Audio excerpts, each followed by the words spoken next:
right. So, in our today's episode for our channel, You Can Be the Change, and in that series, Family and Beyond, I have with me Anjal Mathur, who is a chartered accountant based out of India. She will be sharing her experience, her journey of going through the whole chartered accountancy's examinations and how did she prepare for it.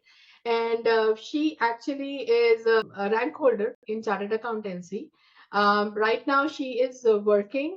She's very successfully working for around now 15 years. How More than Anjal? 15, yeah. More than 15 years, yeah. Yeah. And you specialize into tax, right? Taxation, corporate Perfect. taxation. Yeah. So we'll learn more about you, Anjul. But why don't you share your about yourself, and then we'll dive into more about your journey. Thank you, Sugandha. Thank you so much. And I'm very happy to be a part of You Can Be the Change. I'm very excited and anxious at the same time.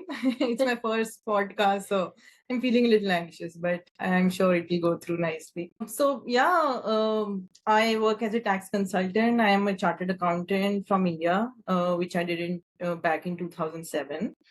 I also did CPA in the US, which I did much later in 2017. And yeah, so for a short time of period, I was in the US when I did CPA and got back to India and now working as a tax consultant, like a corporate tax consultant in a public accounting firm. So yeah, Wow. good to be a part of the CA fraternity.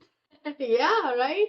And great to know that you've done your chartered accountancy as well as CPA, which is equivalent to the US version of the chartered accountancy. So two of the harder courses, and I think one thing is that chartered accountancy still in India is pretty hard course to kind of go through. Right?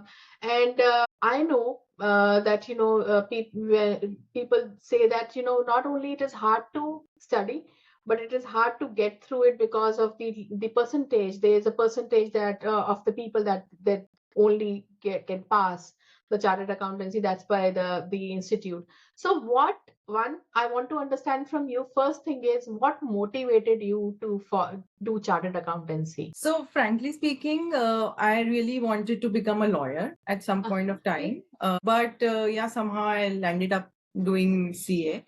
And that was more because my elder sister is also a chartered accountant. And that time she was already pursuing CA. So it was more of an influence from her. Like I thought, okay, let me do CA. I left my, thought of being a lawyer and then I joined CA. Yeah, and once I started doing CA, it was good. Like I really loved it. And CA curriculum is very composite in the sense they teach you everything of finance, like from accounting, tax, economics to business studies, everything. So it's quite comprehensive. They were around like there are two stages of CA. One is called intermediate, one is final, one has six set of papers, and the other one has 8. So overall, 14 papers are there, 14 Wow. subjects you have to study. So you get to know about everything. And later on, obviously, if you specialize, so I specialize in taxation later on. That was the field I chose. Many people choose, treasury or maybe audit or some other kind of role they choose. But yeah, so CA in itself is I'll say it's a very highly reputed, just because, yes, you get to learn so many things. It's hard to crack because papers are tough. There's so many papers are tough. And you also have to do your CA articleship, which earlier it was 3 years, but now it is like around 2 years. So along with doing your articleship, which is actually a full-time job from morning to evening, you have to work with some already an existing chartered accountant firm. So you're already doing your works side by side. You have to study, then crack your exam. So it's quite tough. But yes, again, because you get both practical exposure along with your studying, you're doing academics, passing your exam. So it's very composite, reputed, yes, because it's hard to crack, and also because it's tough given that you're working and then also you're studying and then passing your exam. Yeah.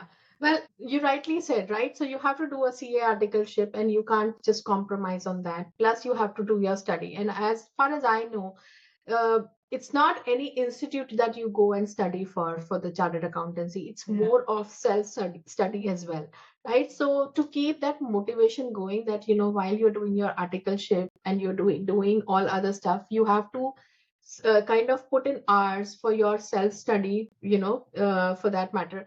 So how did you manage, your self study, your articleship, and what, like, did you kind of divide your day that 8 hours, it's my job or articleship that I have to do, and then out of the remaining 16 hours, of course, I have to sleep, eat as well. So I keep my 8 hours of sleep and 8 hours of study. Kind of, if you can walk through, how did you do that? Yeah, it was really tough. There is no one single college where you go and attend classes. Actually, it's an institute. CA Institute is a single body in India. You enroll with it, you give your exams. Separately, you have to take classes privately. I mean, accounting or taxation, whichever subjects you choose. So we used to have classes. We used to study there, and I recall. So I was doing articleship, and we have to do our classes also. So our classes used to start at 7 a.m. in the morning. So we used to reach the center by 7 a.m. And in winters, you could imagine. So I had to leave at around 6:15 in the morning in winters when it's already dark, it's foggy. But yeah, so you get up at 5:30, you leave at 6:15, you reach there by 7. Then for 4 hours, you do your classes around 10:30 or 11. It used to get over. And then you go back to your articleship workplace. You work the whole day, then you get back home by 7 or 8 in the evening, and then you're so tired. You don't have stamina to study. But I still remember, because at one point of time pressure do builds up. You have to study so many subjects. You just cannot go back home and sleep. So what I used to do is, I used to go back home, take a short nap of 15-20 minutes, have my dinner, just refresh myself after the nap, and then again start studying for 2 hours or something. So let's say from 9 to 11 I studied, then I went to sleep, and again next day morning I have to get up because I have to go for my class. So it is a bit tough, but yes, so once you think that you have taken up CA or any course for that matter, so you have to put in your 200% actually. And that time when it is there in your mind that you have to clear it, then you put all your efforts. So all these things were managed. Yeah. So you rightly brought up the point of being, kind of stress, right? Stress of not just, kind of doing the art, going through the day where you have to study, you have to do the articleship, and kind of manage both the things. So talk us through how you manage the stress. Like, of course, having a routine is one thing, but then there is another stress that's on the back of the mind of the exam as well, right? Exam is approaching. You have to plan. You have to make sure you've studied well. And as I know, you are a rank holder, so which is commendable. So doing what else you did other than the part of managing your study to keep yourself sane, or in your sanity in check, to deal with that stress or the pressure that was building across. Yeah, so a lot of stress, I do agree, it builds up.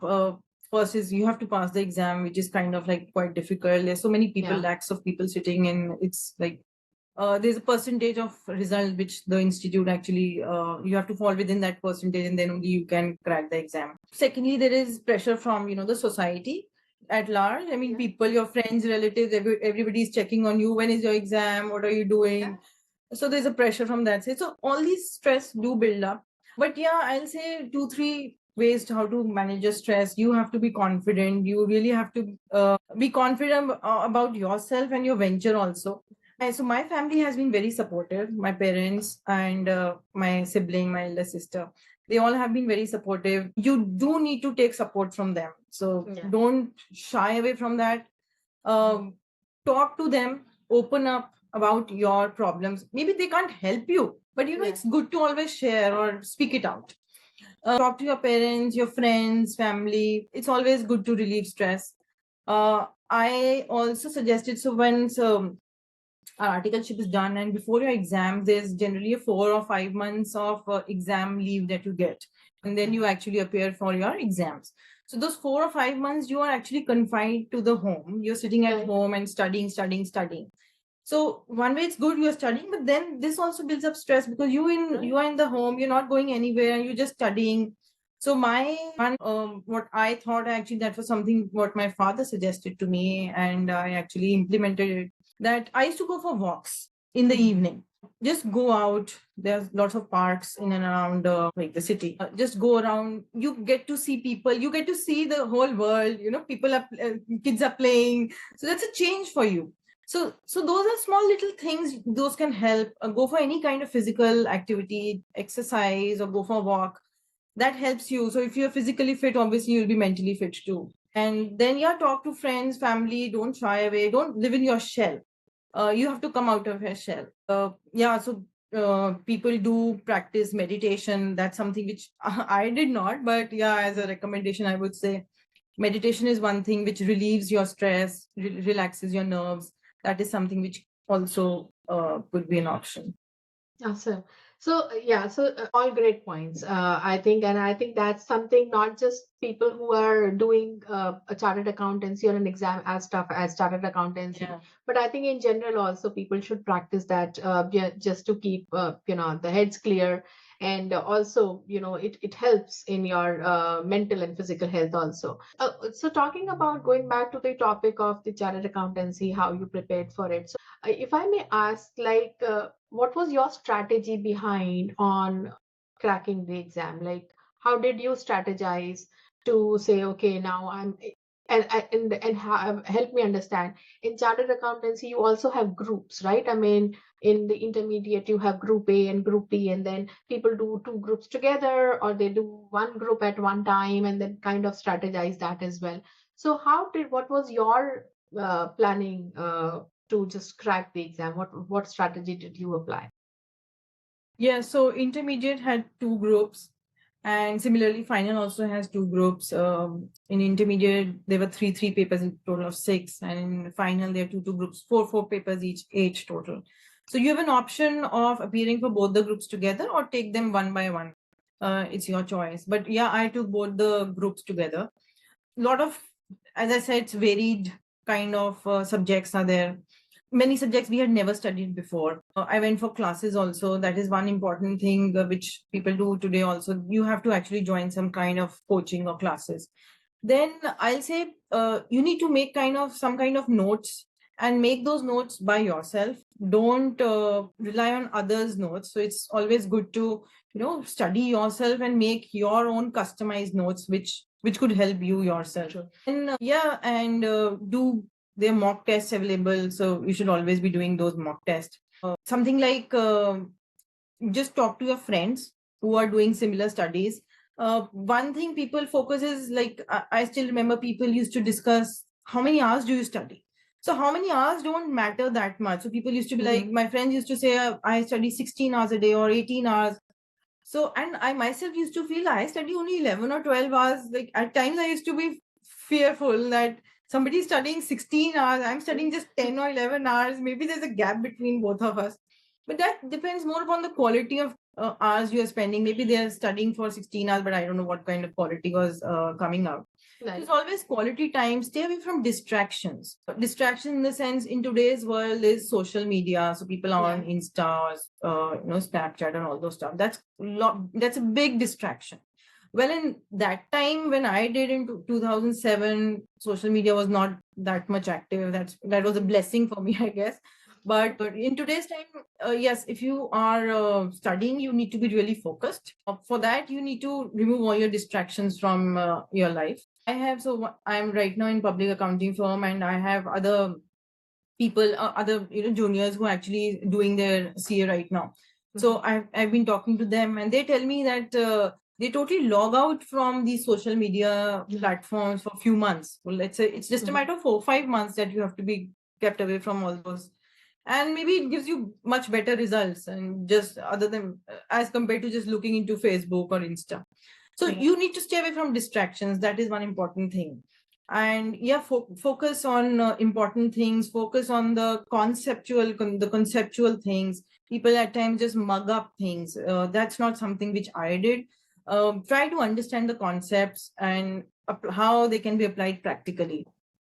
Yeah, these all things to matter. No, and good valid points, right? I mean, keeping away from your social distractions, as well as understanding the concepts behind the stuff. And I think you brought up a very valid point of preparing your own notes, because I think that also helps to understand what's the logic behind anything, like when you're writing on your own versus when you're taking up somebody else's notes, or you're just taking Yeah. up the what's there in the books. So that's another great point. Now CA is behind you, right? I mean, you've done it, you've completed it, and I'm sure you're equally proud as your parents are of you, and now you've been into job for 15 plus years. So, if I may ask you, had you not done a chartered accountancy, like what you were saying that you wanted to do law, right? I'm sure, no offense, but I think you are too soft to be a lawyer. So, and we Maybe. would have missed a chartered accountant in our group if you would have pursued, law. But how do you see you have made a change, if I may ask, right? I mean, as you said, you wanted to do law versus you did a chartered accountancy. What is the difference now you feel that, well, it was a good choice, or it was the right decision that I made to become a chartered accountant? How do you see that after 15 plus years now? Yeah, so I won't compare now because they're two different things. But if you overall ask me, I'm happy right now.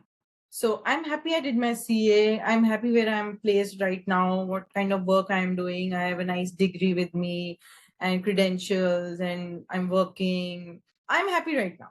Yeah. Maybe yes, if I did law, I would have been doing so. I know that I would have become a corporate lawyer rather than those litigation kind of lawyers, because I Yeah. cannot litigate. That I know. But yeah, not nothing to compare. That's a different kind of studies. That's a different education, different kind of experience you get, and different type of work. So I won't compare. But yeah, wherever I am right now, I'm very much happy. Yeah, yeah. And not only in India, of course, in India, chartered accountancy is a very sought after, not from an education per se, but the chartered accountants are also seen like, you know, very highly regarded, right? I mean, I come from a family where a lot of chartered accountants, so I see that, it's always taken into pride when we say that, so and so person is a chartered accountant. And similarly in US as well, like accountants or the finance organization or the CPAs are considered to be highly sought after kind of a role. So do you also have that sense of pride saying that, yes, I am a chartered accountant and I'm kind of a little different. Of course, I manage the finances in the organization. So yes, I look into the finances. Do you also see that, yeah, I mean, there's a sense of pride of doing a chartered accountancy, which is a very one, it is very tough. It's not an easy, of course, people do compare UPSC exams in India versus others, but then chartered accountancy is equally tough exam. And it's great. I think it's ranked like doctors, engineers, and chartered accountants, but engineer, it's in the same rank. So how do you like, how do you feel? Like you feel you take it as a pride that you are a chartered accountant and not an lawyer or an engineer? Yeah, I am really happy. It's actually something to be proud of. But if you talk about CA, it's just one institute in whole of India that gives you that degree, Right. and you have to pass the exam. So it's like one institute only. And if you tell somebody I'm a CA, so everybody would know that what you would have gone through.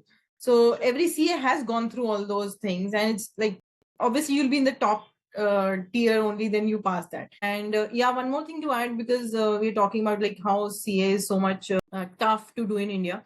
So when I went to the US, I did CPA also, which is, I agree, it's equally tough. There are 4 papers you have to pass. But somehow, once I started taking those exams, I felt, because I had already maybe done CA, which was quite tough, I found it to be much easier. So CPA, I thought, is much easier because I was already a CA. So we have been grilled like anything. Yeah. So we have gone through so much. So the CPA looked to be a little baby kind of stuff. So it Yeah. was much easier to crack CPA. Yeah. I agree, it is difficult and tough, but maybe once you have done CA, it becomes CPA. Yeah. And I think one point that you touched is that, you get grilled. And I think when you get grilled for anything, right? You are ready for your life as well, right? I mean, that gives you lessons for the life also. Like, I'm ready to take it on. Like, life, whatever challenges you bring in, if I've taken this challenge, I can take another challenge in my life as well. So I think that's another thing probably prepares you when you are giving such or preparing for such tough studies or tough exams as well. So lastly, Anjul, lot of things I'm taking back from you, and I think a lot of things people who would be hearing or listening to seeing this podcast would be taking back. But what are the three big points that you would want to kind of give to the aspiring chartered accountant students or students in general who are preparing for exams as tough as chartered accountancy, or who are preparing for exams and just trying to struggle how to manage or how to strategize studying? So what are your points for them? So I'll say, be confident in whatever you are doing. If you've chosen something, obviously you have applied your mind and brains and then thought of, I have to do something. Just be confident, put your 200% to it, because that's going to set your life ahead.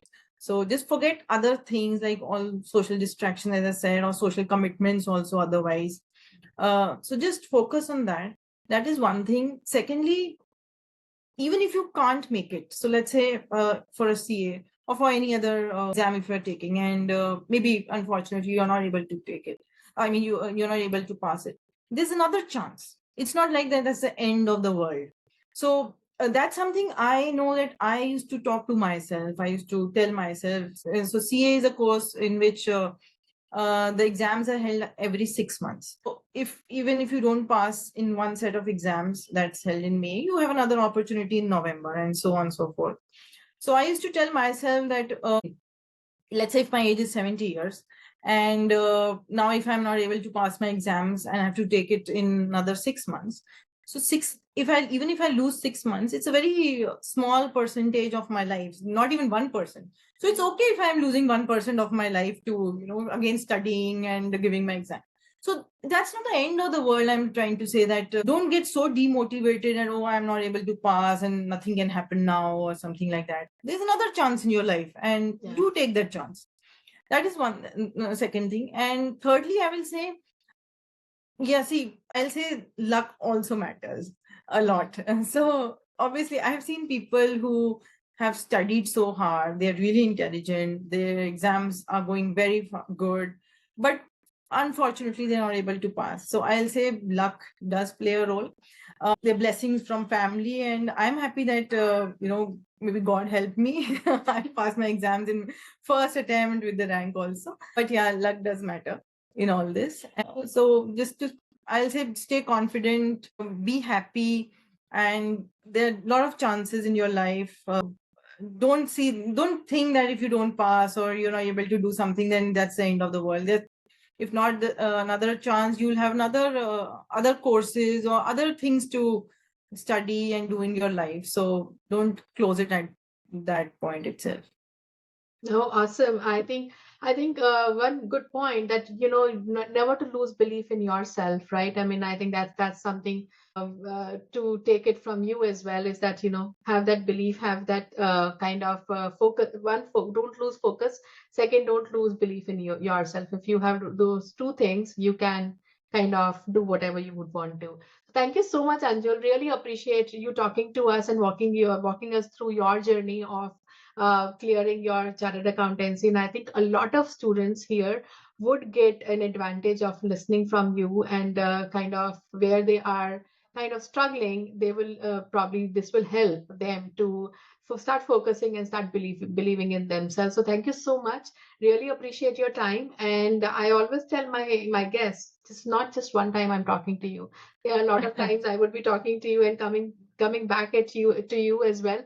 So just stay tuned for another piece that I might come to you. But thank you so much for your time. Really appreciate it, and wishing you all the best in your future ahead.